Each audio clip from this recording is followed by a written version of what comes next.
这是我们一款防护式压线机啊，一般处方用。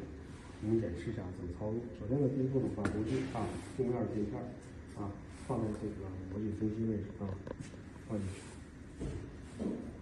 然后喷砂，将我们样品啊均匀的撒在上面。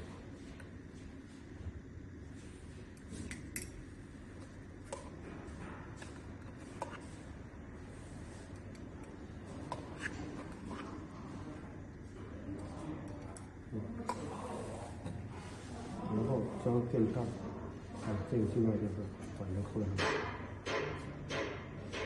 看下去，然后这个压杆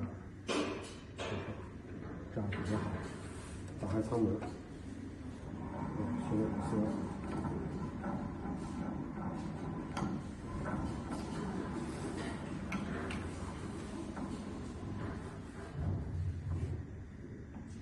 这个放在中间，放在旁边，紧上方向盘杆开始加压。啊，这个都比较简单的啊，然后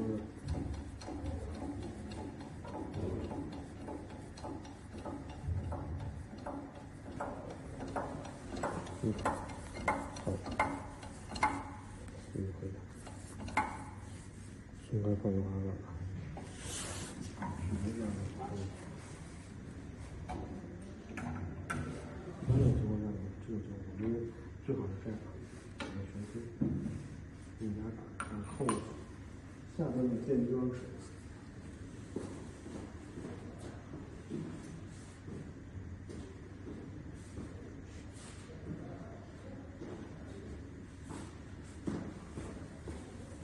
一般呢，我们在下端啊，厮杀纸下垫着点比较好一些，这样垫着啊，起到一个缓冲的作用啊，这样不会邦当起来啊，这样就比较好一些。然后放在中间，这种厮杀啊，开关门以后就这样试一下，可以选择。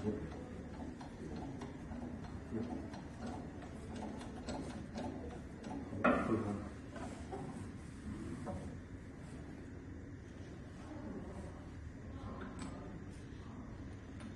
这个确实还不一样。